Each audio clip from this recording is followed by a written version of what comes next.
Hello guys, আসসালামু আলাইকুম। কাতার সম্পর্কিত প্রশ্নের কোনো শেষ নাই। আপনাদের এই প্রশ্নগুলোর উত্তর দিয়ে শেষ করা যাবে না। সো গাইজ, আজকে আরো কিছু প্রশ্নের উত্তর এবং কি কাতারের আরো কিছু আপডেট নিয়ে হাজির হয়েছে এই ভিডিওতে। তো আপনি যদি আমার চ্যানেলে নতুন হয়ে থাকেন, অবশ্যই চ্যানেলটা সাবস্ক্রাইব করে দিবেন। আমার এই চ্যানেলটিতে যারা এই ভিডিও দেখতেছেন বেশিরভাগই হচ্ছে আপনার ভিডিও দেখেন কিন্তু সাবস্ক্রাইব করেন না। আপনাদের একটি সাবস্ক্রাইব কিন্তু আমার ভিডিও বানানো অনুপ্রেরণা। তো অবশ্যই ভিডিওটা লাইক কমেন্ট শেয়ার করে দিবেন আর চ্যানেলটা সাবস্ক্রাইব করে দিবেন। বর্তমানে কাতারের কাজের পরিস্থিতি যেহেতু একটু খারাপ চলতেছে, তো অনেকেই চাচ্ছেন বাংলাদেশে চলে যাওয়ার জন্য। তো অনেকেই এই বিষয়টা নিয়ে প্রশ্ন, দেশে যাওয়ার জন্য কাতার সরকার কিন্তু এখন সুযোগ দিয়ে দিছে। 5 ফেব্রুয়ারি থেকে কিন্তু এটা চলতেছে, 3 মাসের জন্য সাধারণ ক্ষমা দিয়ে দিছে।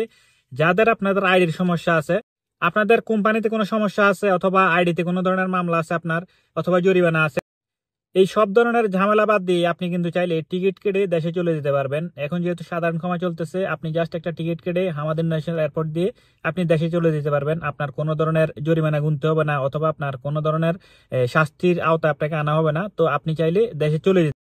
এখন কথা হচ্ছে, কাতারে এখনো নতুন করে যারা আসতে যাচ্ছেন ভিসা সম্পর্কিত কিছু আপডেট দেই। অনেকেই জিজ্ঞেস করেন যে ভাই, মেডিকেলের জন্য কতদিন অপেক্ষা করা লাগবে, অথবা ভিসার জন্য আবেদন করছি ভিসা আসতেছে না, 2 মাস 3 মাস হয়ে গেছে ভিসা আসতেছে না। দেখুন, নর্মালি যে প্রসিডিওরটা ছিল সেটা 1 থেকে 4 সপ্তাহের ভিতরে কিন্তু আপনার ভিসাটা হয়ে যেত। আপনার ভিসার আবেদন করলে ভিসা দিয়ে দিত। বর্তমানে যেহেতু কাতারের পরিস্থিতি একটু ডাউন, সেই ক্ষেত্রে আপনার অনেক লম্বা একটা সময় নিচ্ছে। কাউকে ভিসা দিচ্ছে, কাউকে ভিসা দিচ্ছে না। এটা নির্ভর করতে আপনি যে কোম্পানিতে আসতেছেন ওই কোম্পানির সবকিছু ঠিক আছে কিনা, এটা কিন্তু আপনার তারা যাচাই বাছাই করে। আর তাদের সত্যি কি কাজের লোক লাগতেছে কিনা এটাও কিন্তু তারা যাচাই করে। প্লাস ফাইন্যান্সিয়াল অবস্থা কিরকম, অনেক কোম্পানি আছে তারা কোম্পানি ওপেন করছে কিন্তু স্যালারি ঠিক মতো আপডেট করে না, স্যালারি দিচ্ছে না। তো এই ধরনের কোম্পানিগুলোতে কিন্তু আপনার ভিসা সহজে পাওয়া যাচ্ছে না। ভালো যে কোম্পানিগুলো আছে সেগুলো কিন্তু ঠিকই ভিসা পাচ্ছে। আরো অনেকে জিজ্ঞেস করতেছেন, অনেকের ভাই অনেকের বাবা কাতারে আসার জন্য ভিসার জন্য আবেদন করছেন, অনেকের ভিসা হয়েছে বা অনেকের পেন্ডিং এ আছে, এখন বর্তমানে আসলে ভালো হবে কিনা। এই বিষয়টা নিয়ে আমি আরো অনেকগুলা ভিডিওতে কথা বলছি। আপনারা কাতারে আসার জন্য যার মাধ্যমে আসতেছেন সেই হচ্ছে আপনাদের সবচেয়ে বড় মাধ্যম। তার থেকে আপনারা 100% শিওর হয়ে নিবেন, কনফার্ম হয়ে নিবেন যে এইখানে তার কাজের ব্যবস্থা আছে কিনা। যদি কেউ বলে যে শুধু এইখানে নিয়ে এসে দিবে, আপনি কাজ ম্যানেজ করা লাগবে, খোঁজা লাগবে, বর্তমানে কিন্তু কাজ পাওয়াটা অনেক টাফ। আর ফ্রি ভিসায় যেহেতু আসতেছেন, ফ্রি ভিসার একটা সমস্যা হচ্ছে ওয়ার্ল্ড কাপের আগে কিছুদিন আপনার ক্যাশ টাকা দিচ্ছে, এখন কিন্তু আর ওই ধরনের সিস্টেমটা নাই। এখন ফ্রি ভিসায় যেই কোনো কোম্পানিতে আসেন, যেখানে আসেন না কেন, এই স্যালারি নিয়ে বা টাকা পাওয়া নিয়ে কিন্তু একটা ঝামেলা আছে। যারা ঋণ করে আসতেছেন আপনাদের কিন্তু একটু ঝামেলা পড়তে হবে। এর কারণ হচ্ছে আপনার মান্থলি স্যালারি এইখানে পে করে না। স্যালারি গুলো হচ্ছে আপনার 1 মাস 20 দিনে কেউ দেয়, 2 মাসে দেয়, 3 মাসে দেয়। তো স্যালারি ডিলে করে আর কি। তো এখন ফ্রি ভিসা আসলে এই ঝামেলাটা আপনাকে অবশ্যই পড়তে হবে। প্লাস কিছু কিছু কোম্পানি আছে আপনি 6 মাস বা 1 বছর হওয়ার পর ওই কোম্পানিগুলো হয়তো আপনাকে বলবে যে আপনার কোম্পানি পরিবর্তন করার জন্য। তো এই কোম্পানি পরিবর্তন করার জন্য এখন যে একটা এইখানে ফাইন্যান্সিয়াল একটা ব্যাপার আছে। এখানে কোম্পানি পরিবর্তন করার জন্য প্রায় 8,000 রিয়ালের মতো লাগে কিন্তু। তো আপনি নতুন করে আসতে যেই টাকা লাগতেছে প্রায় অর্ধেকেরও বেশি টাকা কিন্তু আবার কোম্পানি পরিবর্তনের ক্ষেত্রে লাগে।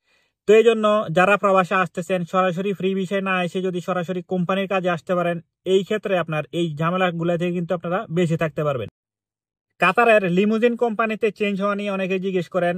লিমুজিন কোম্পানিতে চেঞ্জ হওয়া বা আপনি লিমুজিন কোম্পানিতে অলরেডি আছেন, ওইখান থেকে আপনার ভিসা পরিবর্তন করা, এই জিনিসটা এখন সরকার অফ রাখছে। এর আগে আপনার কিছুদিন সিস্টেম ছিল কোম্পানিতে যতগুলা গাড়ি আছে ঠিক ততগুলা ড্রাইভারই থাকতে পারবে ওই কোম্পানিতে, এক্সট্রা কোনো লোক থাকতে পারবে না।